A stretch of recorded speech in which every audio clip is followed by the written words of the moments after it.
ইয়া আইয়ুহাল্লাযীনা আমানুত্তাকুল্লাহ, হে দুনিয়ার ঈমানওয়ালা বান্দাগণ, আমি আল্লাহকে ভয় করো।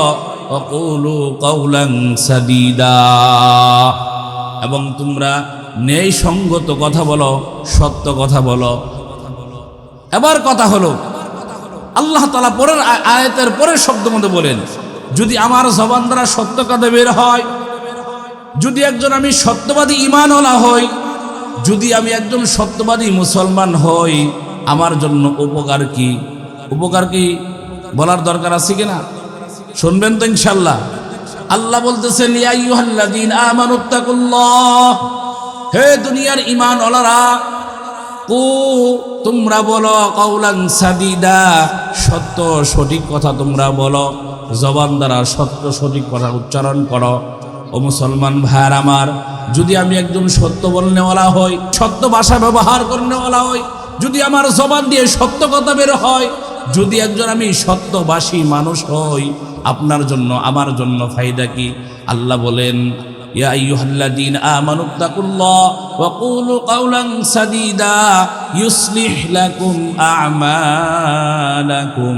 আল্লাহ বলতেছেন, এই ঈমানদার বান্দারা, যদি তুমি সত্যবাদী হও, সত্য কথা বলো, এ তোমার ঈমানের বদলতে, তোমার সত্য কথার বদলতে, এই সত্য এবং ঈমানের বরকতে আল্লাহ বলতেছেন, ইউসলিহ লাকুম আমালাকুম, তোমার যাবতীয় সমস্ত আমল আমি আল্লাহ তাআলা সংশোধন করে দিব। সুবহানাল্লাহ কবেন না?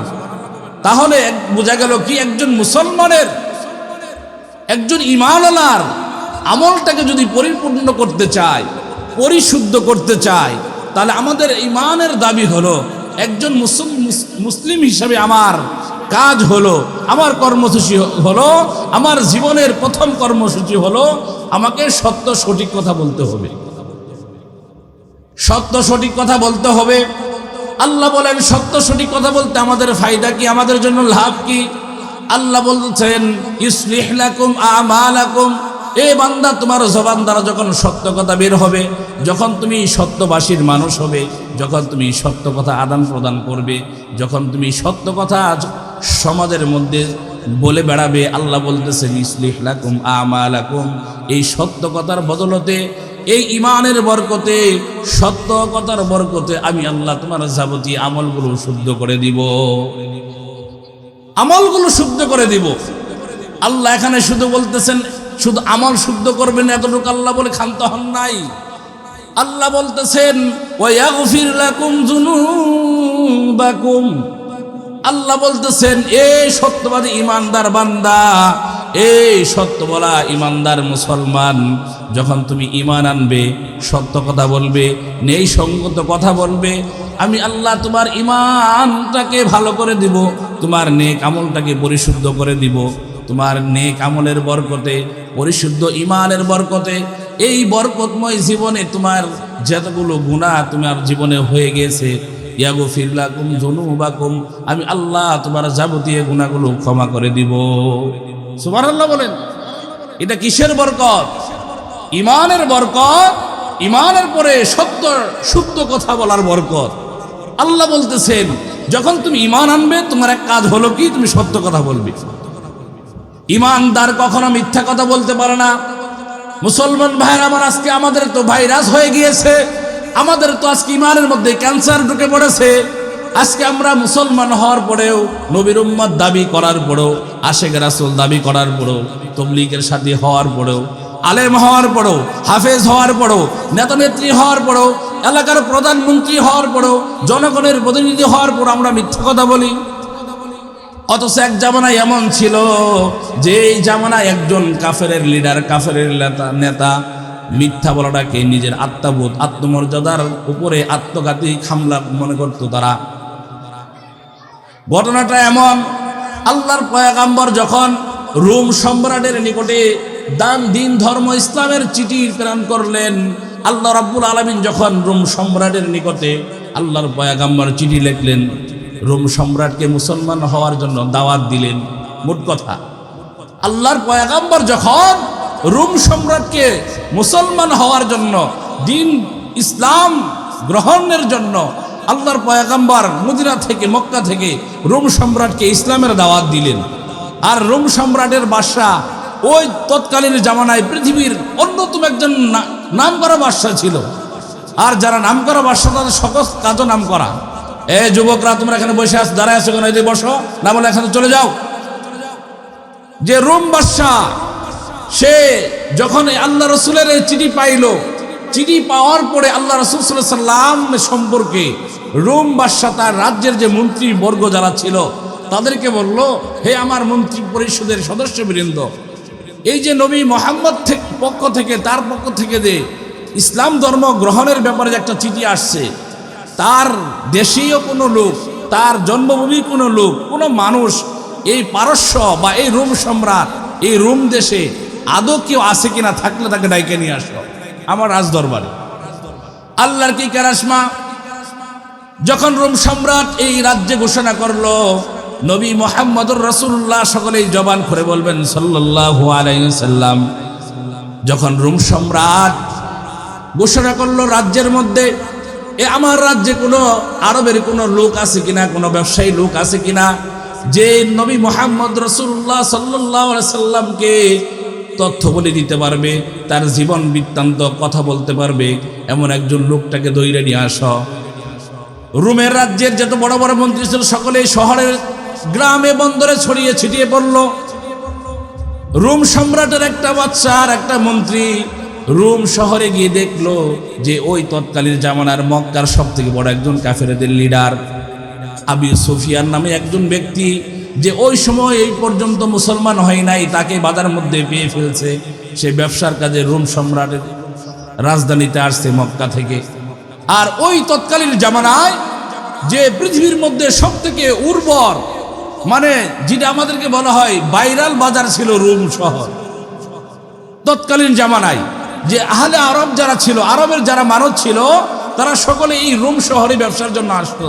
যেমন বর্তমানে আমরা যে যেখানেই ব্যবসা করি না কেন, আমাদের মূল টার্গেট বা মাল কেনা বেচার যে একটা মূল কেন্দ্র কিছু কিছু জায়গা আছে।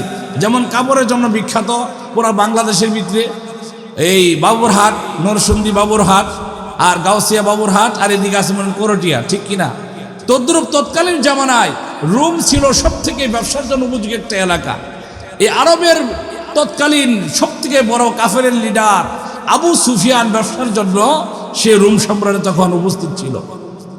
বাদশাহ রোম সম্রাটের মন্ত্রী আবু সুফিয়ানকে পেয়ে ফেলছে, বলতে তোমার বাড়ি কই? আমার বাড়ি মক্কা, চলো আমার সাথে। কোথায়?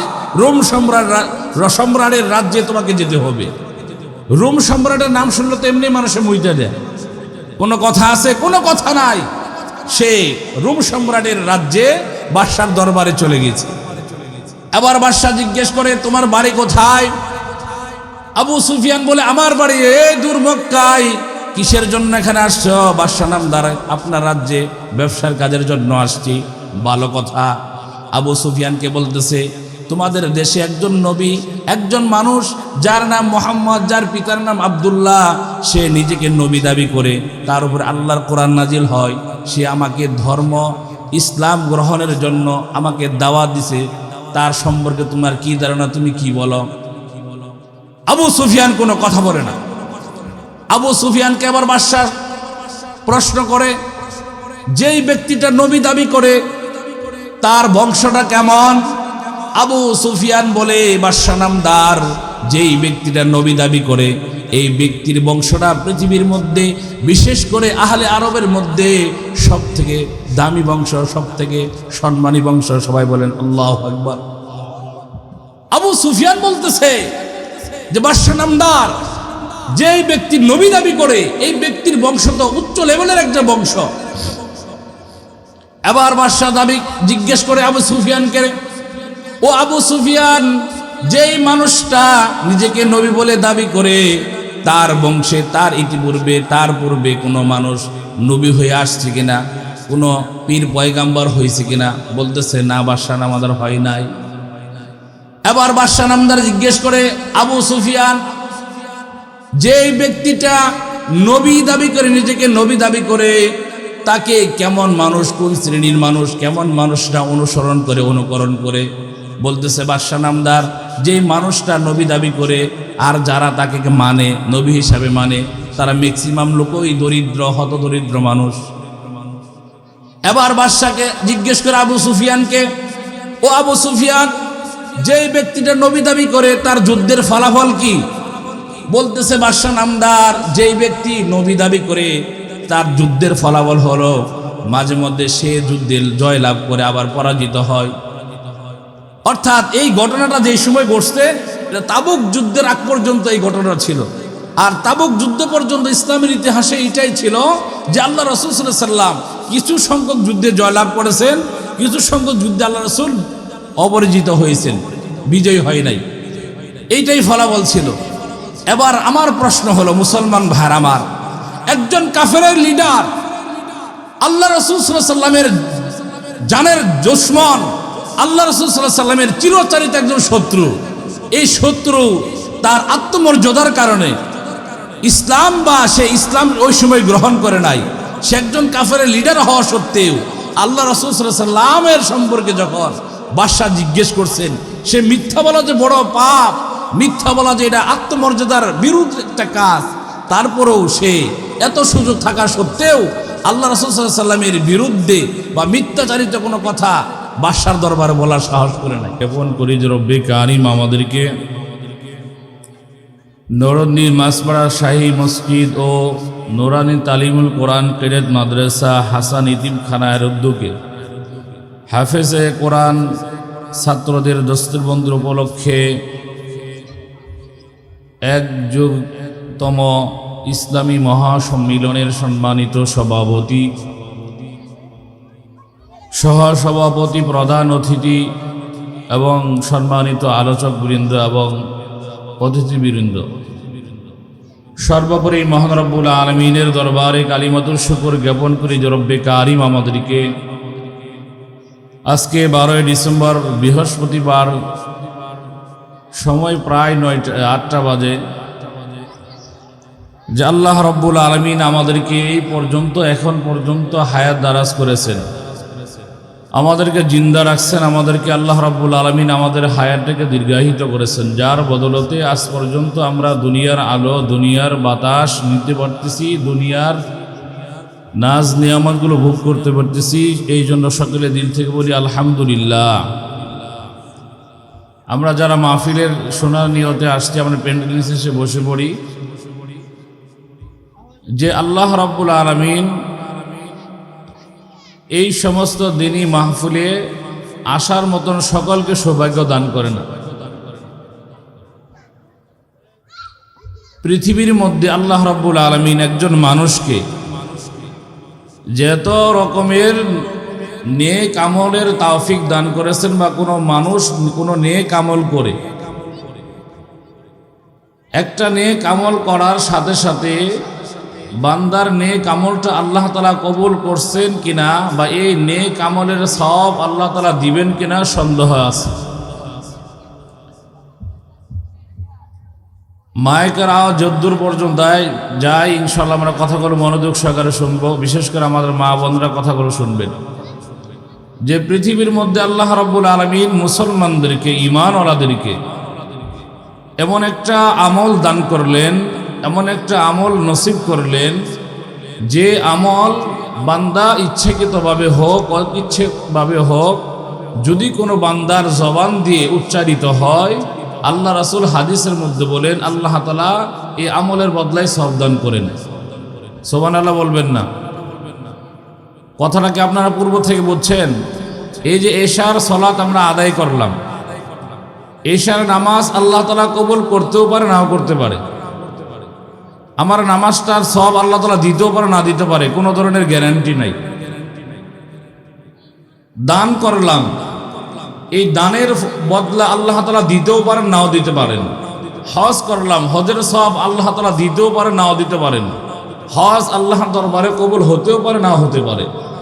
কিন্তু মুসলমানদেরকে আল্লাহ তাআলা এমন একটা আমল দান করছেন তার রসুলের জন্য, তার রসুলকে খাস করে বিশেষ করে তার মর্যাদার জন্য। যদি বান্দা ইচ্ছাকৃতভাবে হোক, অনেক ইচ্ছাকৃতভাবে হোক, অজুর সহিত হোক, বে অজু হোক, কাজরত অবস্থায় হোক, কাজ থেকে অবসর অবস্থায় হোক, বান্দা যখন রসুলের শানে শুধুমাত্র কেবলমাত্র একবার রসুলের শানে দরুদ পড়ে, আল্লাহ রসুল হাদিসের মধ্যে বলেন আল্লাহ তাআলা তার 10টা আমলের গুনাহ খাতা মাফ করেন। সুবহানাল্লাহ। আল্লাহ তাআলা এই দরুদের বদলায় কয়টা? 10টা নেক দান করেন, 10টা গুনাহ মাফ করেন, 10টা দরজা আল্লাহ তাআলা বুলন্দ করেন। চিল্লায় বলেন সুবহানাল্লাহ। এই জন্য এই সমস্ত ওয়াজ মাহফিলে, শুধু ওয়াজ মাহফিল নয়, আমাদের দাওয়াত ও তাবলীগের ভাইরা মসজিদে গাস্ত করে, মসজিদের দিনী আলোচনা করে, বা বিভিন্ন সময় দিনী মজলিস হয়, মিলাদ মাহফিল হয়, যে কোনো মাহফিলে রসুলের দরবারে কোনো রকমের কোনোভাবে যদি কোনো মানুষ দরুদ পড়ে, আল্লাহ তাআলা তার আমল নামায় দরুদের ফজিলত যে হাদিসগুলো থেকে পাওয়া যায়, যেই বিষয়গুলো আল্লাহ তাআলা দান করেন দরুদের বদলায়, তার 1 নম্বর বিষয় হলো যে বান্দা আল্লাহ রসুলের শানে দরুদ পড়ে আল্লাহ তাআলা তার 10টা গুনাহ মাফ করে, 10টা আখিরাতের দরজা বন্ধ করে। এই 10 গুনাহ যে আল্লাহ তাআলা মাফ করলো, এই 10টা গুনাহর জায়গা আল্লাহ তাআলা আমার সওয়াব দ্বারা পরিপূর্ণ করে দেন।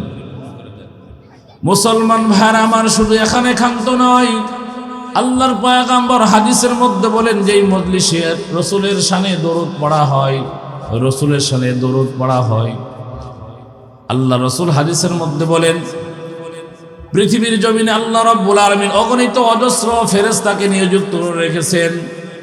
এক এক ফেরেশতাকে আল্লাহ রাব্বুল আলামিন এক এক রকমের দায়িত্ব দান করেছেন। কিছু ফেরেশতা আল্লাহ তাআলা নিযুক্ত করে রাখছেন, যেই সমস্ত ফেরেশতাদের ডিউটি হলো, কাজ হলো দুনিয়ার জমিনে, আসমানের নিচে, জমিনের উপরে, পৃথিবীর যে কোনো প্রান্ত থেকে যে কোনো ব্যক্তি ঘুমন্ত অবস্থায় হোক, জাগ্রত অবস্থায় হোক, অন্ধকারে হোক, আলোকয় জায়গার মধ্যে হোক, দিনে হোক, রাত্রে হোক, অসুস্থ হোক, যে কোনোভাবে হোক, যেই মানুষরা রসুলের শানে একবার দরুদ পড়ে, ওই ফেরেশতাদের কাজ হলো যেই ব্যক্তি রসুলের শানে একবার দরুদ পড়লো, ওই ব্যক্তির নাম সহ, বাবার নাম সহ আল্লাহ রসুল সাল্লাল্লাহু আলাইহি সাল্লামের রওজা পর্যন্ত দরুদের এই হাদিয়াটা, এই সালামটা ওই ফেরেশতারা পৌঁছিয়ে দেয়। আপনি দরুদ পড়লেন বাংলাদেশে এই যে নুরানি তালিমুল কোরআন কারীম মাদ্রাসার মাহফিলের প্যান্ডেলে বসে, কিন্তু আপনার নাম, আপনার বাবার নাম উচ্চারিত হচ্ছে কোথায়? ওই মদিনা শরীফের রসুলের রওজায়। এই জন্য মুসলমান ভাইয়ার আমার, এই দিনী মজলিসের, এই দিনী মাহফিলের এত বড় দাম, এত বড় দাম। আজকে মুসলমানদের কপাল পড়ে গিয়েছে, মুসলমান আজকে নিজের পার মধ্যে নিজেই কোড়াল মেরেছে। ঈমান ওয়ালারা নিজের পা নিজেই নষ্ট করেছে, নিজের কপাল নিজেই নষ্ট করেছে, আর আল্লাহকে দোষারোপ করে। এত কামাই রোজগার করি, এত চাকরি বাকরি করি, এত কিছু করি, তারপরেও আমার জীবন থেকে সমস্যা যায় না, বলে কিনা? ও মুসলমান ভাইয়ার আমার, তুমি একজন মুসলমান হিসাবে, তুমি একজন মালিক হিসাবে, তুমি একজন মানুষ হিসাবে তোমার ব্যক্তি জীবনে কি করণীয় ছিল, আর তুমি জীবনে কি করতেছো? তুমি আল্লাহকে দোষারোপ করো। আল্লাহ যে আমাদেরকে আদৌ পর্যন্ত বাঁচায় রাখছেন, আল্লাহ যে আজ পর্যন্ত যে আমাদেরকে ডাল ভাত ভালো মন্দ খাওয়াই দিয়েছেন, আল্লাহর বিশেষ কৃপা, ঠিক কিনা? আল্লাহ যদি ইচ্ছা পোষণ করতেন, এই হারামের বান্দারা, হারাম বান্দারা, এই সারাদিন যাই তুমি একবার আমি আল্লাহর কুদরতি পায়ে সেজদা করো না, আমি আল্লাহর কুদরতি অক্সিজেন গ্রহণ করো, তোমার জন্য অক্সিজেন বন্ধ। আল্লাহ ইচ্ছা করে পারতো না? আমাদের বাংলাদেশে শুরু হয় না? আমাদের বাংলাদেশে বিশেষ করে জুন মাসে সরকারি যত সেক্টর আছে, এই সমস্ত সেক্টরগুলোতে একদম মনে করলেন চিরুনি অভিযান চালানো হয়। বিশেষ করে বিদ্যুতের খাত, জুন মাসে যদি কারো বকেয়া, লম্বা বকেয়া থাকে, তার লাইন কেটে দেওয়া হয়। বাস্তব না বাস্তব? ও মুসলমান ভাইয়ার আমার, দুনিয়ার একটা লাইট ফ্যান তুমি ব্যবহার করতেছো, এসি ব্যবহার করতেছো, লাইটের আলো গ্রহণ করতেছো একটা বিদ্যুতের সাহায্যে, বিদ্যুতের মাধ্যমে। তোমার 10,000 টাকা নয়, 5,000 টাকা নয়, মাত্র 1,000, 1,500 টাকা বকেয়া পড়ে গিয়েছে। এই জন্য জুন মাসের 11 তারিখের আগে তোমার লাইন কর্তন করা হয়, লাইন কেটে দেওয়া হয়। আর বিদ্যুতের লাইন যখন কেটে দেওয়া হয়, তোমার বাপেরও ক্ষমতা নাই, তোমার 14 গোষ্ঠীর ক্ষমতা নাই, তোমার ফ্যান চলবে, তোমার এসি গড়বে, তোমার এসির আরাম ঠান্ডা বাতাস খাবে। বাস্তব না বাস্তব? ও মুসলমান ভাইয়ার আমার, আল্লাহ তোমার মাথার ভিতরে এই জ্ঞান গরিমা দেয় নাই, এই বুদ্ধি কি দেয় নাই? যে আল্লাহ আমাকে সৃষ্টি করলো, আশরাফুল মাখলুকাত হিসেবে দুনিয়াতে পাঠাইলো, যে আল্লাহ আমাকে অগণিত অজস্র নিয়ামত দান করলো, যে আল্লাহকে আমাকে এত সুন্দর দেহের অধিকারী বানাইলো, যে আল্লাহ আমাকে এত সুন্দর বাক শক্তি দান করলো, যে আল্লাহ আমাকে এত সুন্দর পা দান করলো, কথা বলার বচন ভঙ্গি দান করলো, হায়াত দান করলো, টাকা পয়সার মালিক বানাইলো, দুনিয়াতে লিডারগিরি করার নেতাগিরি করার শক্তি সামর্থ্য দিল, সে আল্লাহর অর্ডার তুমি কি পরিমাণ মানতেছো? আমাদের বিবেচনা করা দরকার কিনা? কথা বলেন, দরকার কিনা? আজকে মানুষ মনে করে যে, আজকে দুনিয়ার সকল মানুষ মনে করে যে আমি নিজেই স্বয়ংসম্পূর্ণ। বাস্তব না বাস্তব? সকলেই মনে করে আমরা নিজেরাই স্বয়ংসম্পূর্ণ, কিন্তু পৃথিবীর মধ্যে এক আল্লাহ ছাড়া কোনো ব্যক্তি স্বয়ংসম্পূর্ণ নয়। কথা বাস্তব না বাস্তব? আজকে কথা না বললেই নয় যে আমাদের বিগত সরকার, সে নিজেদেরকে খুব দাম্ভিকতা দেখাইছে, খুব অহংকার অহমিকা দেখাইছে, কিন্তু দুনিয়ার জমিনে থাকতে পারছে? পারে নাই, পারবেও না। আমি আপনাদের এই মাহফিলে গত বছর একটা ওয়াজ করছিলাম যে আল্লাহ তাআলা বাংলাদেশের তিন রহমান, এই তিন রহমানকে ক্ষমতা থাকা অবস্থায় তাদের ক্ষমতা থেকে বিতাড়িত করেছেন। এটার ব্যাখ্যা বিশ্লেষণ নিজেরা পড়ে নিন, শুধু শিরোনাম বললাম তিন রহমান। এই জন্য আল্লাহ তাআলা কোনো ব্যক্তিকে লাঞ্ছনার শিকার করবেন, লাঞ্ছিত করবেন, বঞ্চিত করবেন, তার পদ থেকে নামানো পড়ে না, পদে রাখা অবস্থায়। এটা কে আর কে কোন ক্ষমতার বলে? এটা আল্লাহর একাত্মবাদের ক্ষমতার বলে। এই জন্য মুসলমান ভাইয়ের আমার, আজকে পৃথিবীর প্রত্যেকটা মানুষ, আমরা প্রত্যেকটা ব্যক্তি নিজেদেরকে স্বয়ংসম্পূর্ণ মনে করি, যার কারণে দুনিয়ার জমিনে এত বিশৃঙ্খলা, দুনিয়ার জমিনে এত যাই ঝামেলা, আমার ব্যক্তি জীবনে যাই ঝামেলা, আমার পারিবারিক জীবনে যাই ঝামেলা, আমার সাংসারিক জীবনে যাই ঝামেলা, আমার ফ্যামিলিতে যাই ঝামেলা। এই যাই ঝামেলার এক নম্বর কারণ হলো আমি আমার মালিকের হুকুম মানি না, আর আমি যখন মালিক হব তখন শ্রমিকরা আমার হুকুম মানবে না। কথা বাস্তব না বাস্তব? এই জন্য মুসলমান ভাইয়ের আমার, এই সমস্ত দিনী মাহফিলগুলোকে গনিমত মনে করা, এটা ইমান চার্জ করার একটা সেন্টার, একটা পাওয়ার হাউস। এই জন্য আজকে আমাদের মুসলমানদের কপাল পড়েছে। যাই হোক, আমার সাবজেক্ট এটা না। আমার সাবজেক্ট হলো, আমি আপনাদের সামনে কোরআনুল কারীমের একটা আয়াত তিলাওয়াত করেছি। এই আয়াতের প্রেক্ষাপটে এবং হাদিসের দৃষ্টিকোণে যেই প্রাসঙ্গিক এবং মূল আলোচনাগুলো আসে, ইনশাল্লাহ সেই আলোচনাগুলো করার চেষ্টা করব। আল্লাহ তাআলা আমাদেরকে যতগুলো নিয়ামত দান করেছেন, সমস্ত নিয়ামতের শুকরিয়া আদায় করার জন্য আমাদের কি প্রয়োজন? উত্তর দেন মুসলমানেরা, কি প্রয়োজন? আমাদের জবানের প্রয়োজন। কথা বাস্তব না বাস্তব? আল্লাহ যে আমাকে কোটি টাকার মালিক বানাইছে, আমি এটা প্রকাশ করবো কি দিয়ে? লেখে না জবানে। মানুষ আমাকে জিজ্ঞেস করে, ভাই তোমার কি অবস্থা? তোমার ছেলে সিঙ্গাপুর গেছে, তোমার কি অবস্থা? ব্যক্তি বলে, ভাই আর বলো না, আল্লাহ তাআলার শুকরিয়া, আমার ছেলেটা আগামী বছরে সিঙ্গাপুরে আছে, এখন তো সে 1.5 লাখ টাকা বেতন পায়। এই যে আত্মপ্রকাশ, এই যে আত্মতৃপ্তি, এই যে মনের অনুভূতি, এই অনুভূতি শক্তি আমরা কি দ্বারা প্রকাশ করি? কথার মাধ্যমে। কি দ্বারা প্রকাশ করি? কথার মাধ্যমে। এই জন্য মানুষের যত রকমের যোগ্যতা আছে, সমস্ত যোগ্যতার মূল পাওয়ার হাউস হলো, মূল ডোর হলো, দরজা, মূল সেক্টর হলো, সেন্টার হলো মানুষের মুখ। মানুষের মুখ দ্বারা সমস্ত কিছু জিনিসগুলো প্রকাশ করে। এই জন্য ভাইরা আমার, এই জবানটা কার দান? কথা বলেন, জবানটা কে দান করেছেন? জবান কোনো ব্যক্তি দান করেছেন? ব্যক্তি দান করে না, জবান দান করেছেন আল্লাহ। আর আল্লাহর জন্য আমাকে কথা বলতে হবে। আর আমি যখন কথা বলবো, আমার কথার ওজন রাখতে হবে, আমার কথায় বিবেচনা রাখতে হবে। আমি সত্য বলবো না অসত্য বলবো, জিনিসটা আমার বিবেচনা করতে হবে। এই জন্য মুসলমান ভাইরা আমার, কোরআনে কারীম রিসার্চ করলে পাওয়া যায়, কোরআনের তেলাওয়াত করলে বোঝা যায় আল্লাহ রাব্বুল আলামিন ঈমানের পরে একজন মুসলমানদেরকে যেই বড় বড় দায়িত্বগুলো দিছে, একজন মুসলমানকে ঈমানের পরে আল্লাহ রাব্বুল আলামিন যত বড় বড় দায়িত্ব দিয়েছেন, এই দায়িত্ব যেমন নামাজ পড়া আপনার ঈমানের পরে ফরজ, এই দায়িত্ব পরে আপনার ঈমানের পরে নামাজ, ঈমানের পরে নামাজ পড়া ফরজ, যাকাত দেওয়া ফরজ, ফরজ কিনা? আল্লাহ রাব্বুল আলামিন যেখানে ঈমানের আলোচনা করেছেন, ঈমানকে সংরক্ষণ রাখার জন্য, ঈমানটাকে সহিশুদ্ধ রাখার জন্য, আপনার ঈমানটাকে সুস্থ রাখার জন্য যেই ফর্মালিটি দরকার আল্লাহ রাব্বুল আলামিন সেই বিষয়গুলো বলেছে। আমি সমষ্টি কয়েকটি আয়াত তেলাওয়াত করে আপনাদেরকে বোঝাইতে চাই। আল্লাহ রাব্বুল আলামিন কোরআনের মধ্যে বলেন, ইয়া আইয়ুহাল্লাযীনা আমানুত্তাকুল্লাহ, ও দুনিয়ার ঈমানদাররা, আওয়াজ হবে না রে ভাই দিকে, এই ঈমানদাররা আমি আল্লাহকে ভয় করো।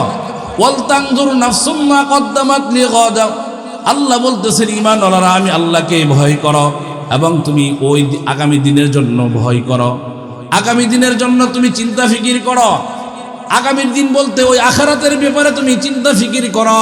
দুনিয়ার হায়াতের জিন্দেগির মধ্যে তুমি আখিরাতের জন্য কি প্রেরণ করতেছো। ঈমানের দাবি, এটা কিসের দাবি? ঈমানের দাবি। ঈমানওয়ালাকে আল্লাহ তাআলা সতর্ক করতেছেন যে আল্লাহ তাআলা একজন ঈমানওয়ালাকে তার ঈমানটাকে সুস্থ রাখার জন্য যেই বিষয়গুলো কোরআন রিসার্চ করলে পাওয়া যায়, কোরআন তিলাওয়াত করলে বোঝা যায়, তার মধ্যে অন্যতম একটা হলো আল্লাহ তাআলা দুনিয়ার সমস্ত ঈমানদারদেরকে বলতেছেন, এই ঈমানওয়ালারা তুমি যখন কোনো কথা বলবে সঠিক সত্য কথা বলো। এটা কিসের দাবি? কথা বলেন, কিসের দাবি? ঈমানের দাবি। একজন ঈমানদার কখনো মিথ্যা বলবে না, কথা ঠিক নেবে ঠিক। একজন ঈমানদার কখনো ওয়াদা খেলাপ করবে না, সত্য না মিথ্যা। একজন ঈমানদার যখন কথা বলবে চিন্তা ফিকিরে কথা বলবে। একজন ঈমানদার যখন তার মুখটা খুলবে, মুখ খোলার পূর্বে সে চিন্তা ফিকির করবে, আমি যে মুখ খুলতেছি, আমি যে মুখ দ্বারা যা প্রকাশ করতেছি, জবান দ্বারা যা প্রকাশ করতেছি, এই সমস্ত বিষয় কিন্তু রেকর্ড হচ্ছে। মা ইয়ালফিযু মিন কাওলিন ইল্লা লাদাইয়া রাকীবুন আতীদ, আল্লাহ বলতেছেন দুনিয়ার ঈমানওয়ালারা তোমার জবান দ্বারা তুমি যা প্রকাশ করো, তোমার জবান দ্বারা যা কিছু তুমি বের করো, সমস্ত বিষয়গুলো একজন সংরক্ষণকারী সংরক্ষণ করতেছে। এই জন্য মুসলমান ভাইরা আমার, আবুল তাবুল কথা বলেন, কিন্তু বলার আগে চিন্তা করতে হবে আমি যে কথাটা বলতেছি কথার দ্বারা আমার সওয়াব আছে কিনা, আমি যে কথাটা জবান দ্বারা প্রকাশ করব আমার অন্য কোনো মুসলমান ভাই কষ্ট পাবে কিনা, আমি যখন জবান দ্বারা কোনো কথা বলবো এই কথার মাধ্যমে আমার অপর কোনো মুসলমান ভাইয়ের দিলের মধ্যে আঘাত লাগবে কিনা। এই জন্য মুসলমান ভাইয়ের আমার, আল্লাহ বলতেছেন ঈমানদার বান্দা যখন তুমি কথা বলবে সত্য এবং সঠিক কথা বলবে। আমাদের মাদ্রাসার লাইনে আরবি কিছু গ্রামার আছে যেটা আমাদের মাদ্রাসার পরিভাষায় বলা হয় নাহু সরফ। নাহু এবং সরফ এটা হচ্ছে আরবি ভাষার অলংকার শাস্ত্র।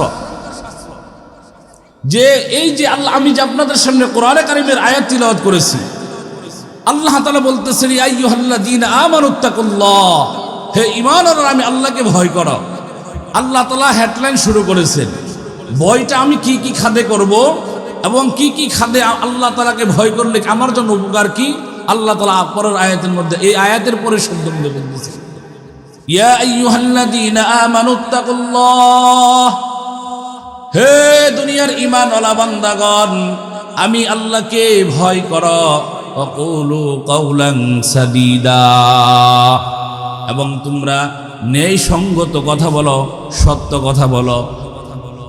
এবার কথা হলো আল্লাহ তাআলা পরের আয়াতের পরের শব্দ মধ্যে বলেন, যদি আমার জবান দ্বারা সত্য কথা বের হয়, যদি একজন আমি সত্যবাদী ঈমানওয়ালা হই, যদি আমি একজন সত্যবাদী মুসলমান হই, আমার জন্য উপকার কি? উপকার কি বলার দরকার আছে কিনা? শুনবেন তো ইনশাআল্লাহ। আল্লাহ বলতেছেন ইয়া আইয়ুহাল্লাযীনা আমানুত্তাকুল্লাহ, হে দুনিয়ার ঈমানওয়ালারা তোমরা বলো কাওলান সাদীদা, সত্য সঠিক কথা তোমরা বলো, জবান দ্বারা সত্য সঠিক কথা উচ্চারণ করো। ও মুসলমান ভাইয়ার আমার, যদি আমি একজন সত্য বলনেওয়ালা হই, সত্য ভাষা ব্যবহার করনেওয়ালা হই, যদি আমার জবান দিয়ে সত্য কথা বের হয়, যদি একজন আমি সত্যভাষী মানুষ হই, আপনার জন্য আমার জন্য ফায়দা কি? আল্লাহ বলেন ইয়া আইয়ুহাল্লাযীনা আমানুত্তাকুল্লাহ ওয়া কুলু কাওলান সাদীদা ইউসলিহ লাকুম আ'মালাকুম।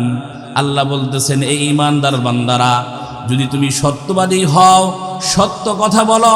এ তোমার ইমানের বদলতে, তোমার সত্য কথার বদলতে, এই সত্য এবং ইমানের বরকতে আল্লাহ বলতেছেন ইসলিহ লাকুম আমালাকুম, তোমার যাবতীয় সমস্ত আমল আমি আল্লাহ তাআলা সংশোধন করে দিব। সুবহানাল্লাহ কবেন না?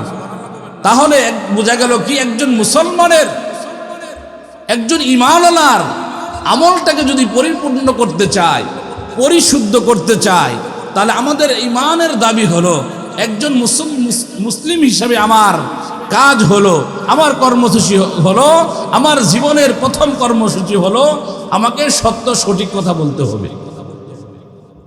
সত্য সঠিক কথা বলতে হবে। আল্লাহ বলেন সত্য সঠিক কথা বলতে আমাদের ফায়দা কি, আমাদের জন্য লাভ কি? আল্লাহ বলছেন ইসলিহ লাকুম আমালাকুম, এ বান্দা তোমার জবান দ্বারা যখন সত্য কথা বের হবে, যখন তুমি সত্যবাসীর মানুষ হবে, যখন তুমি সত্য কথা আদান প্রদান করবে, যখন তুমি সত্য কথা সমাজের মধ্যে বলে বেড়াবে, আল্লাহ বলতেছেন ইসলিহ লাকুম আমালাকুম, এই সত্য কথার বদলতে, এই ইমানের বরকতে, সত্য কথার বরকতে আমি আল্লাহ তোমার যাবতীয় আমলগুলো শুদ্ধ করে দিব, আমলগুলো শুদ্ধ করে দিব। আল্লাহ এখানে শুধু বলতেছেন শুধু আমল শুদ্ধ করবেন এতটুকু আল্লাহ বলে ক্ষান্ত হন নাই।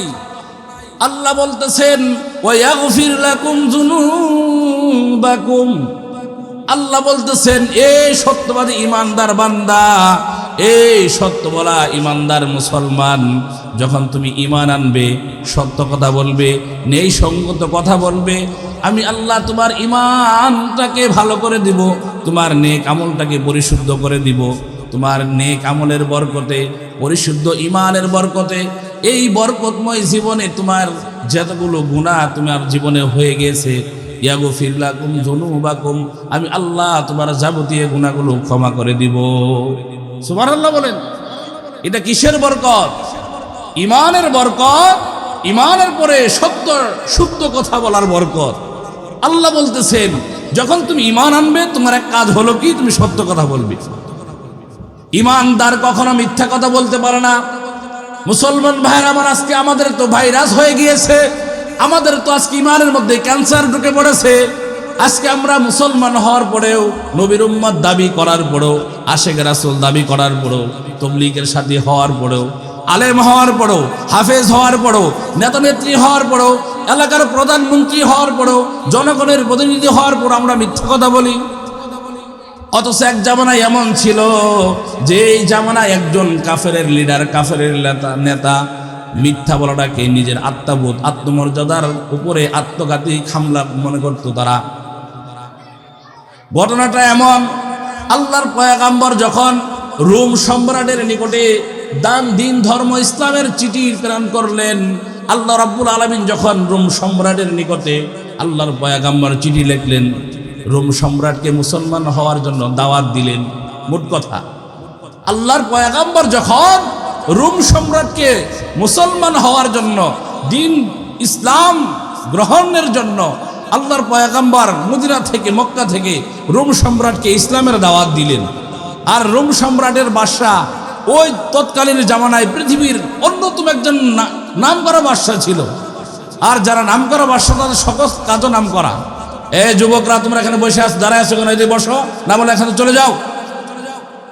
যে রোম বাদশা, সে যখন আল্লাহ রসুলের চিঠি পাইল, চিঠি পাওয়ার পরে আল্লাহ রসুল সাল্লাল্লাহু আলাইহি ওয়াসাল্লাম সম্পর্কে রোম বাদশা তার রাজ্যের যে মন্ত্রী বর্গ যারা ছিল তাদেরকে বলল, হে আমার মন্ত্রী পরিষদের সদস্যবৃন্দ, এই যে নবী মুহাম্মদ পক্ষ থেকে, তার পক্ষ থেকে যে ইসলাম ধর্ম গ্রহণের ব্যাপারে যে একটা চিঠি আসছে, তার দেশীয় কোনো লোক, তার জন্মভূমি কোনো লোক, কোনো মানুষ এই পারস্য বা এই রোম সম্রাট, এই রোম দেশে আদৌ কেউ আছে কিনা, থাকলে তাকে ডাইকে নিয়ে আসো আমার রাজ দরবারে। আল্লাহর কি কারাশমা, যখন রোম সম্রাট এই রাজ্যে ঘোষণা করলো, নবী মুহাম্মদুর রাসূলুল্লাহ সকলেই জবান করে বলবেন সাল্লাল্লাহু আলাইহি ওয়াসাল্লাম।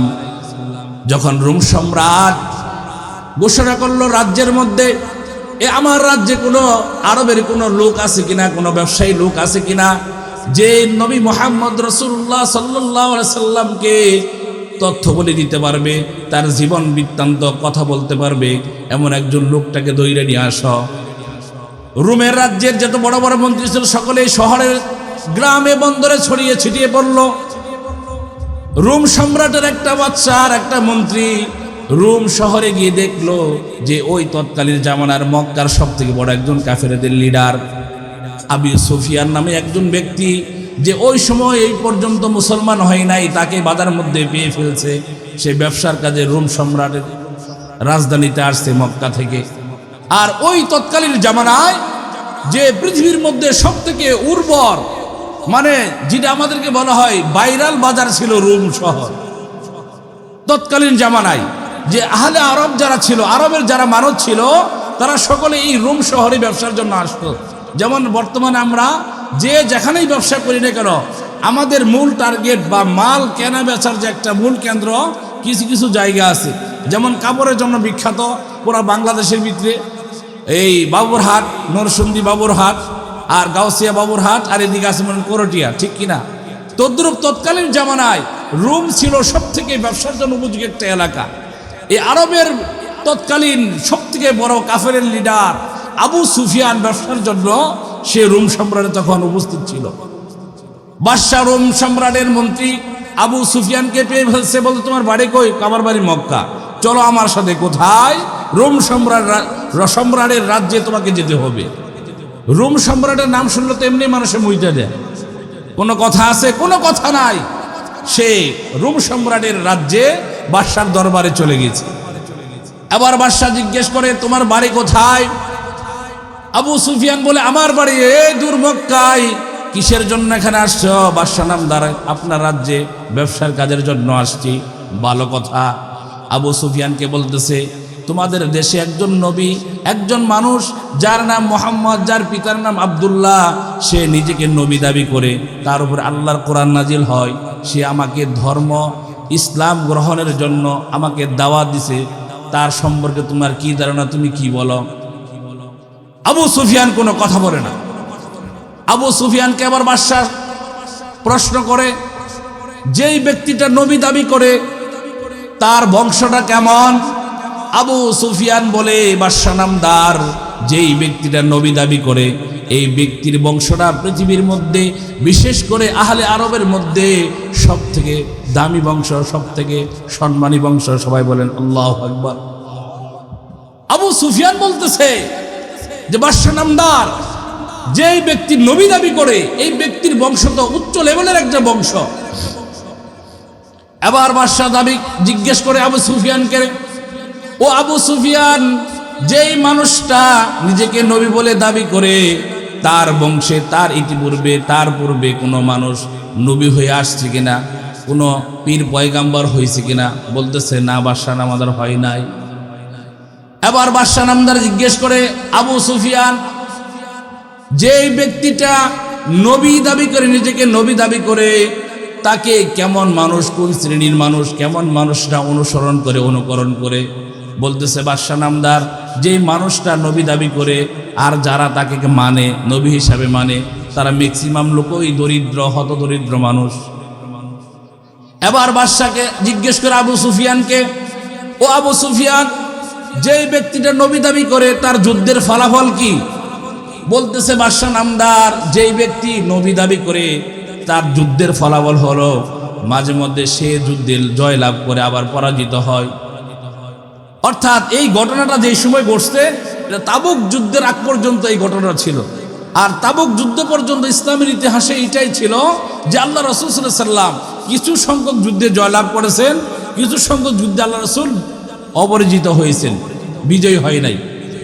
এইটাই ফলাফল ছিল। এবার আমার প্রশ্ন হলো, মুসলমান ভাইরা আমার, একজন কাফেরের লিডার, আল্লাহ রাসূল সাল্লাল্লাহু আলাইহি ওয়াসাল্লামের জানের দুশমন, আল্লাহ রাসূল সাল্লাল্লাহু আলাইহি ওয়াসাল্লামের চিরচরিত একজন শত্রু, এই শত্রু তার আত্মমর্যাদার কারণে ইসলাম বা সে ইসলাম ওই সময় গ্রহণ করে নাই, সে একজন কাফেরের লিডার হওয়া সত্ত্বেও আল্লাহ রাসূল সাল্লাল্লাহু আলাইহি ওয়াসাল্লামের সম্পর্কে যখন বাদশা জিজ্ঞেস করছেন, সে মিথ্যা বলা যে বড় পাপ, মিথ্যা বলা যে এটা আত্মমর্যাদার বিরুদ্ধে একটা কাজ, তারপরেও সে এত সুযোগ থাকা সত্ত্বেও আল্লাহ রাসূল সাল্লাল্লাহু আলাইহি ওয়াসাল্লামের বিরুদ্ধে বা মিথ্যাচারিত কোনো কথা বাদশার দরবারে বলার সাহস করে নাই। অথচ লোকটা সে কাফের। আর যে ব্যক্তি সম্পর্কে জিজ্ঞেস করতেছে এই ব্যক্তি তার চরম দুশ্মন। অথচ আজকে আমাদের মুসলমানদের অবস্থা, আজকে আমরা মুসলমানরা কথায় কথায় মিথ্যে কথা বলি। উচ্চতর একটা গবেষণায় পাওয়া গিয়েছে যে ঘন্টায় 60% মানুষের ভিতরে 60% মানুষ, 100% ভিতরে 60% মানুষ ঘন্টায় তারা 10টা করে মিথ্যে কথা বলে, ঘন্টায় 10টা করে মিথ্যে কথা বলে। তাহলে মুসলমান ভাইয়ের আমার, যে জবান দিয়ে আমার মিথ্যা উচ্চারিত হচ্ছে, যে জবান দিয়ে আমি মিথ্যা কথা বলতেছি, এই জবান দিয়ে যদি আমি কুলফ সূরা পইরা সূরা ফাতিহা পরে পানির মধ্যে ফু দেই, পানির মধ্যে আগুন জ্বলবো না পানির মধ্যে ঠাডা পড়বো? কথা বলেন।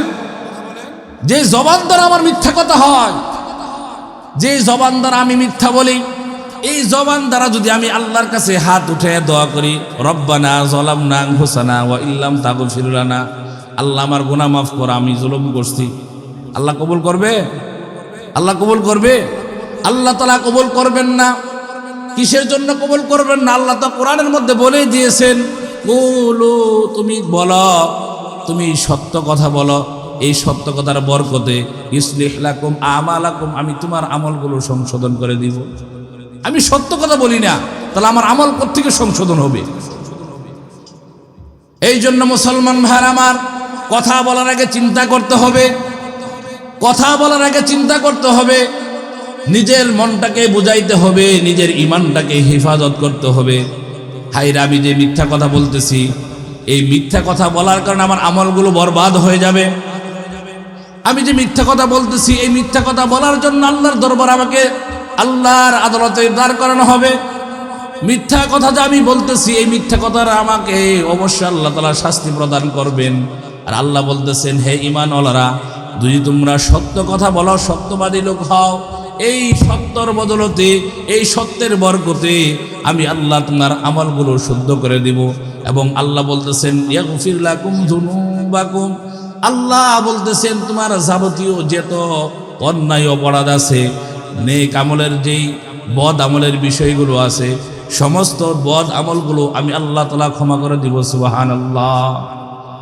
তাহলে মুসলমান ভাইরা আমার, যদি আমরা জীবনে একটা পণ বা প্রতিজ্ঞা করতে পারি, যদি আমরা এই জিনিসটাকে আমার জীবনের একটা সবক বা একটা উপদেশ যদি আমরা গ্রহণ করতে পারি, যে আমি কখনো মিথ্যা বলবো না, কখনো মিথ্যা বলবো না, আল্লাহ তাআলা এই মিথ্যা বলবো না, এই কথার উপরে যদি আমি ইস্তেকামত থাকতে পারি, অটল থাকতে পারি, তাহলে আল্লাহ রাব্বুল আলামিন আমাকে এই এক মিথ্যা থেকে হাজারো হাজারো গুনাহ থেকে আল্লাহ তাআলা আমাকে হেফাজত করবে। মুসলমান ভাইরা আমার, আজকে আমাদের সন্তানেরা এত মিথ্যা কথা বলে বলার বাহিরে, কিসের জন্য? আমি তো বাবা, আমি নিজেই মিথ্যাবাদী, আমি নিজেই মিথ্যাবাদী। কিন্তু এক সময় এমন একটা জামানা ছিল, বাবাও সত্যবাদী ছিল, মাও সত্যবাদী ছিল, সন্তানগুলো সত্যবাদী হয়ে গিয়েছে। ও মুসলমান ভাইয়ার আমার, বিশেষ করে আমি আমার পীরের মুরিদ ভাইদেরকে বলবো, ও আমার পীরের মুরিদ ভাইয়ারা, তোমরা তরিকা নিয়ে দৌড়াদৌড়ি করো, তরিকা নিয়ে লাফালাফি করো। জীবনের জামানায় আল্লাহ রাব্বুল আলামিন মানুষের হায়াতের জীবনে কয়টা তরিকা দান করেছেন? তরিকার নামগুলো বলতে পারবে কিনা? তরিকা চার তরিকার ইমামের প্রধানের হায়াতের নাম কি বলতে পারবে কিনা?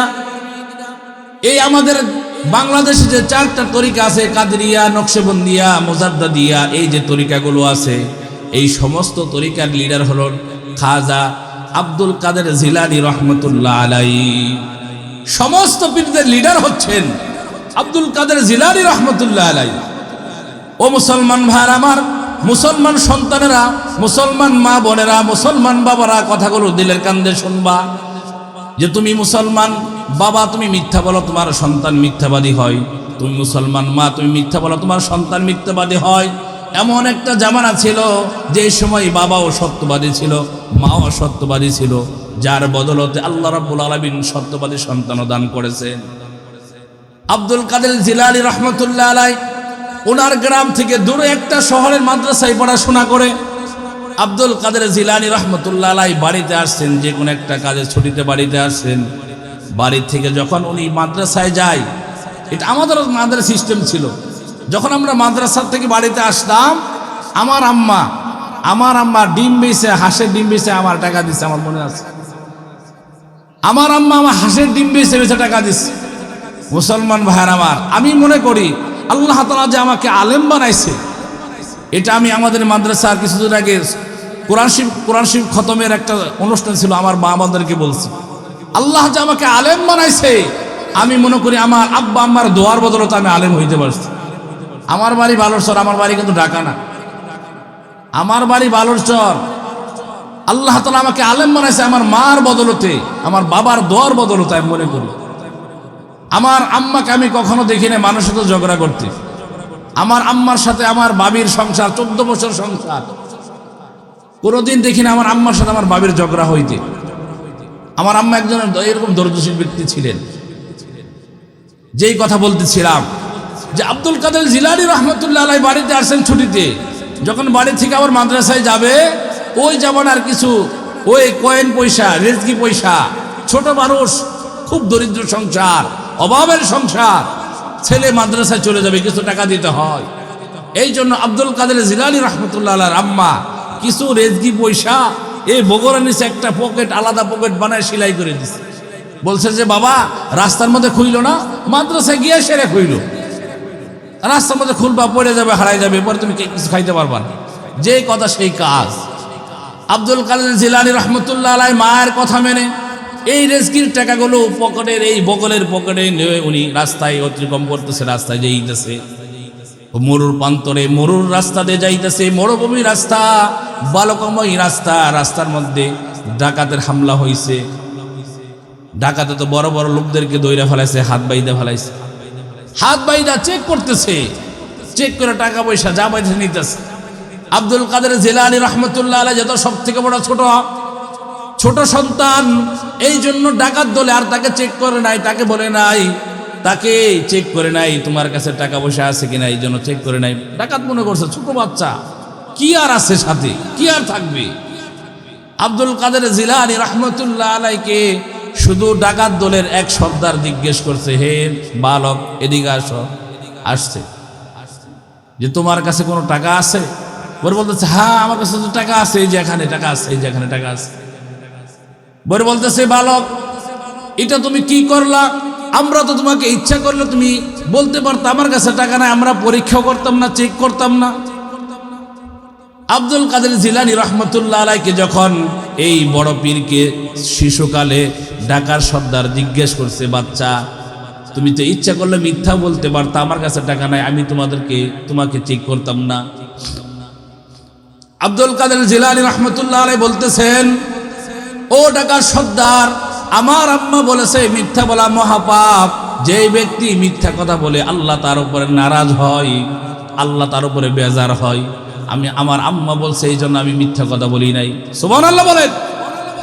এই জন্য মুসলমান ভাইরা আমার, আমাদের সমাজে একটা কথা আছে, গাই গুনে ঘি, ঠিক কিনা? না গাই গুনে কি ঘি, হ্যাঁ, আর মা গুনে জি। যে সন্তান দুনিয়াতে জন্মের ফ্যাক্টরি হলো মায়ের পেট, ঠিক কিনা? এই পেটে যদি ভেজাল ঢুকে, ভেজাল বের হবে। এই পেটে যদি ওই আব্দুল কাদের জিলানী ঢুকে, আব্দুল কাদের জিলানী বের হবে। যদি এখানে খাজা মঈনুদ্দিন ঢুকে, খাজা মঈনুদ্দিন বের হবে। এই জন্য মুসলমান ভাইরা আমার, আব্দুল কাদের জিলানী রহমতুল্লাহ আলাইহি যখন এই কথা বলছে, আমার আম্মা বলছে মিথ্যা বলা মহাপাপ, এই জন্য আমি মিথ্যা বলি নাই। সাথে সাথে ওই ঢাকার সর্দার বলতেছে, কোথায় তোমার বাড়ি, কোথায় তোমার আম্মা, কোথায় তোমার ফ্যামিলি? তোমার ফ্যামিলি তো খুব ভালো, তুমি খুব ভালো ঘরের সন্তান, জীবনে যা করেছি অন্যায় করেছি, আর অন্যায় করব না, তাড়াতাড়ি আমাদেরকে তওবা করাও, আজকে থেকে আমরা আর ডাকাতি ছেড়ে দিব, আর ডাকাতি করব না, আমরা খাঁটি মুসলমান হয়ে গেলাম। এই ছিল আমাদের পূর্বকালীন মাদের শিক্ষা। এখন আমাদের মাদের শিক্ষা কি?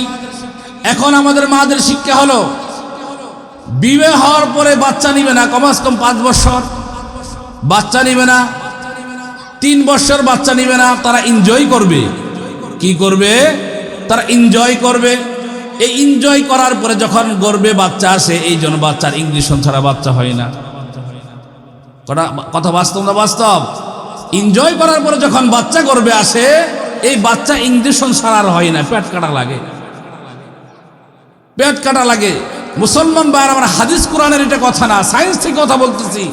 যে মার, যে একটা মেয়ের যত অল্প বয়সে সে গর্ভধারিণী হবে, বাচ্চা তা প্রেগনেন্ট হবে, তার বাচ্চা সুস্থ সবল হবে এবং সে নর্মালি ডেলিভারি হবে।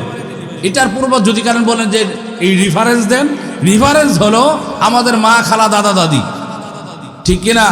আমাদের দাদিদের বয়স সর্বোচ্চ 9 বছর বিয়ে হয়েছে, 11 বছর বিয়ে হয়েছে, সিজারে লাগছে?